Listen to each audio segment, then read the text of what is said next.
কিছুক্ষণের মধ্যেই নদিয়ার মায়াপুর রাজাপুর মন্দির থেকে বেরোবে জগন্নাথ বলরাম সুভদ্রা দেবীর সুসজ্জিত 3টি রথ।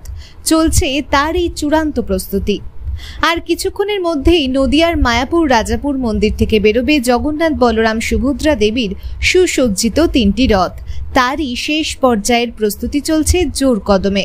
জগন্নাথ বলরাম সুভদ্রা দেবীর 3টি সুসজ্জিত রথ বর্ণাঢ্য শোভাযাত্রার মধ্য দিয়ে রাজাপুর থেকে বেরিয়ে প্রায় 5 কিলোমিটার পথ অতিক্রম করার পর মায়াপুর ইস্কন মন্দির প্রাঙ্গণে এসে পৌঁছবে। রথযাত্রা উপলক্ষে ইতিমধ্যেই দেশ বিদেশ থেকে হাজার হাজার ভক্তবৃন্দেরা উপস্থিত হয়েছেন মায়াপুর ইস্কন মন্দির ও রাজাপুর মন্দির প্রাঙ্গণে।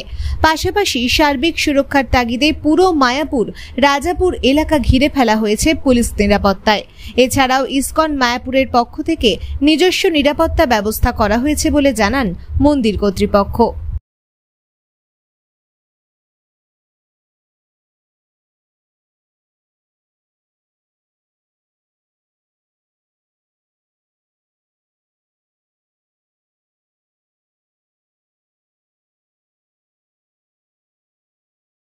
নদিয়া থেকে মলয় দের রিপোর্ট, টাইমস প্রতিদিন। This channel does not promote any violent, harmful or illegal activities. All content provided by this channel is meant for an educational purpose only.